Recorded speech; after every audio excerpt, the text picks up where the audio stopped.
Un enfant qui boit beaucoup d'eau, en soi, rien d'inquiétant.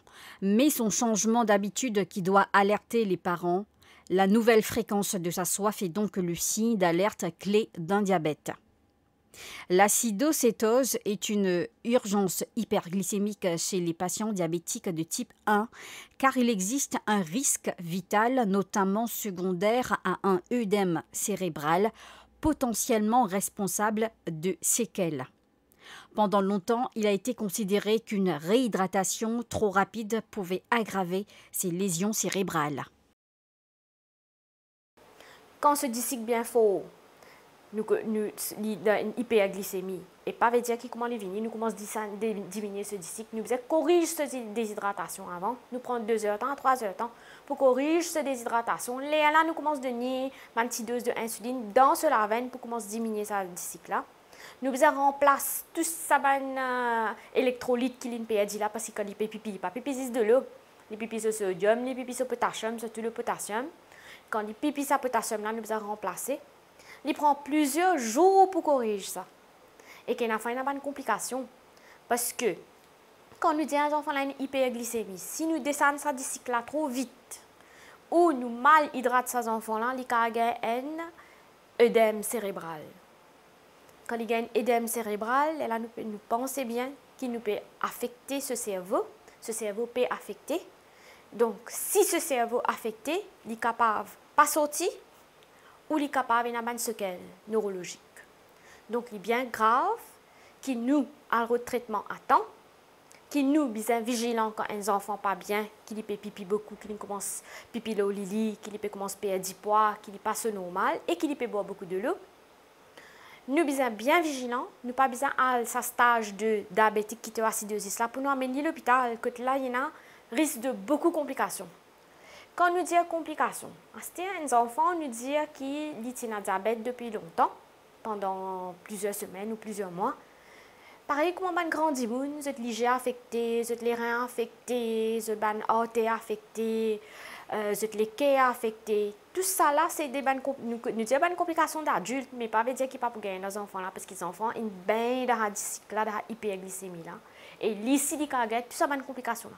Ils ont perdu la vue, ils sont capables d'aller jusqu'à la dialyse parce que c'est leur arrêt de travail, parce qu'ils tellement, ils pipi, les pipis, tout ça d'ici là, les pipis, ce ban électrolyte, ce les reins commencent à affecter parce que ce les reins peuvent travailler plus qu'ils bizarre. 24 le 24, ce les reins peuvent travailler.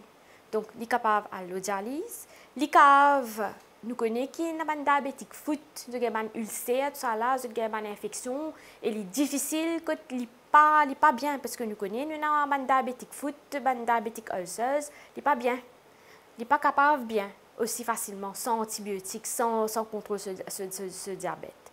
Et comme on dit, il a perdu la vue. Et problème cardiovasculaire, bien sûr, surtout de type 2. Diabète de type 2, nous appelons ça métabolique syndrome. Dans le métabolique syndrome, nous avons diabète, nous avons triglycéride qui est bien fort, c'est-à-dire de ce sang, nous trouvons ce triglycéride, ce cholestérol, un genre de cholestérol qui est bien fort. C'est ça qui montre qu'il y a la graisse au niveau du ventre. Okay? Nous trouvons les bien obèses. Okay? Nous trouvons que ce BMI, comment on appelle ça, ce BMI est bien fort. Donc, qui nous fait quand nous allons dans l'école, nous faisons screening, nous faisons school health. Tout le temps, nous disons que ces enfants-là, ils sont underweight, ces enfants-là, ils sont overweight, ces enfants-là, ils sont obèses. Parce qu'ils nous fait screen, parce qu'ils nous parlent de développer le diabète. Donc, nous avons le BMI, c'est le Body Mass Index qui nous calcule par le poids et par la longueur, ce qui est approprié pour l'âge à ce moment-là. Donc, il est bien important qu'ils nous pas ignorent nos enfants qui ont ces symptômes-là, nous pas ignorent ces symptômes-là dans les enfants et qui nous visent à chercher de l'aide à temps. La maladie métadiabolique résulte d'un déficit enzymatique génétique sur l'une des nombreuses voies métaboliques dérivées des glucides, protides ou acides gras. Métabolique syndrome, c'est un syndrome, c'est une constellation de symptômes. Ce qui nous peut trouver dans les enfants-là, ils sont obèses, comme on dit, ce triglycéride pour fort de ce sang, c'est-à-dire c'est un genre de cholestérol, circulation, la graisse au niveau du ventre. Nous pouvons trouver ce disque fort, okay, ce fasting glucose pour fort, Et nous pouvons trouver qu'il est capable de tension. Même dans les enfants, nous avons une tension. Donc, ce qui peut arriver, c'est ces enfants-là, quand ils ont un métabolique syndrome, ils sont obèses et ils sont à risque de développer diabète de type 2. Diabète de type 2 est différent avec diabète de type 1. Le type 1, nous sommes capables de venir avec ça, nous sommes capables d'une insuffisance à l'insuline, donc nous avons besoin de l'insuline. Tandis que type 2, nous produisons l'insuline, mais seulement une résistance à l'insuline. Veut dire que l'insuline n'a pas de travail. Quand les bizarres a le travail et une résistance là-bas, les cellules ne peuvent pas répondre. Quand ils tapent la peau, ils ne peuvent pas répondre. Veut dire nous avons l'insuline, mais ils ne peuvent pas travail. Parce que quand les bizarres a le travail là-bas, il y a une résistance, quand ils tapent la peau, ils ne peuvent pas ouvrir. Donc là, nous avons diabète de type 2. Donc, diabète de type 2, c'est qui nous gagne dans le métabolique syndrome. Là, nous avons un risque pour gagner un problème cardiovasculaire. Donc, là, nous avons accumulé la graisse, nous avons gagné un MI, c'est-à-dire un myocardial infarction, nous avons fait une attaque, nous avons fait un stroke, parce que nous, les artères commencent à affecter, comme on dit, les target organs commencent à affecter.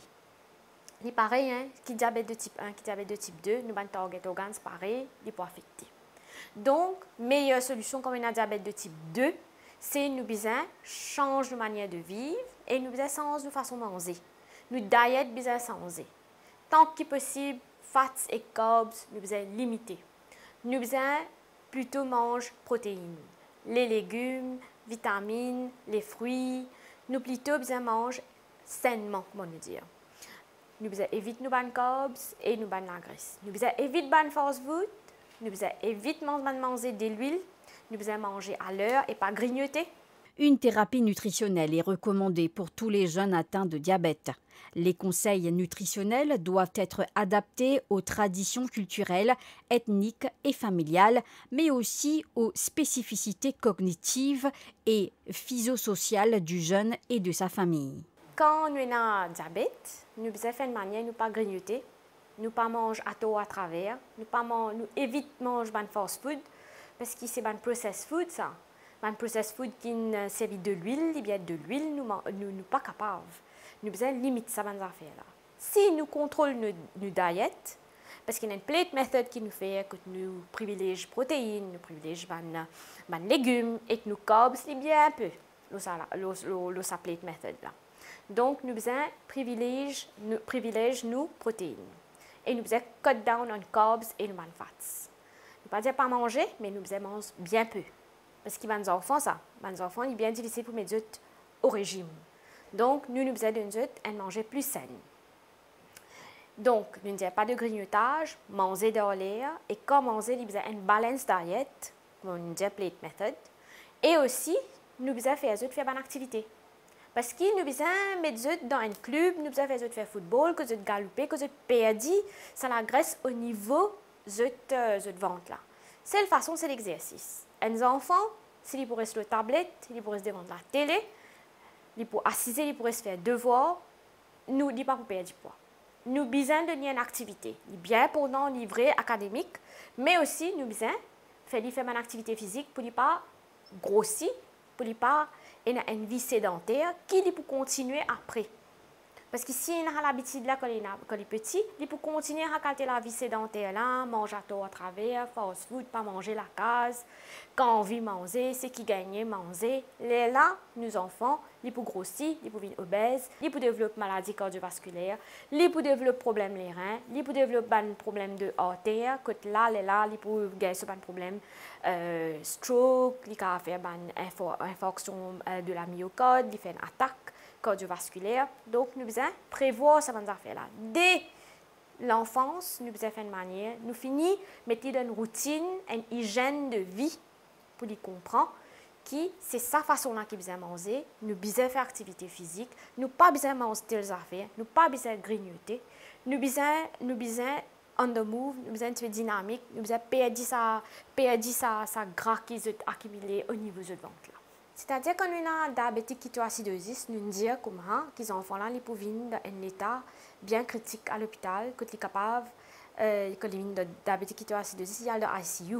Nous traitons ça dans l'ICU parce qu'il peut délirer, il peut faire confusion, il confuse, li pas bien, li peut pipi, li déshydraté, ce ban électrolyte débalancé. Donc quand nous traite diabétique ketoacidosis, nous traite li dans un setting ICU la plupart du temps que nous hydratons avant nous traite ce choc parce qu'il est tellement impédi de l'eau li dans choc quand il vient que ça a trouvé ce mental state li altered. Nous traite ce choc, nous traite ce déshydratation, là nous traite ce hyperglycémie. Quand nous finissons, en même temps que nous pouvons faire ce genre affaires là, c'est tout à fait nous pouvons faire un après l'autre, mais ensemble ça. Pour chaque repas, les féculents ne sont pas obligatoires. Ils peuvent être remplacés par du pain ou un autre produit céréalier. Il faut varier également le menu en proposant de la viande ou du poisson avec des légumes. Les légumes apportent des fibres qui permettent de ralentir l'absorption des sucres. Et enfin, il ne faut pas oublier le fruit à la fin du repas. Cependant, certains fruits contiennent une quantité de glucides plus élevée que d'autres. Il faut privilégier les fruits comme l'orange, la fraise, la framboise, la pastèque. La pomme et la poire sont autorisées mais doivent être contrôlées.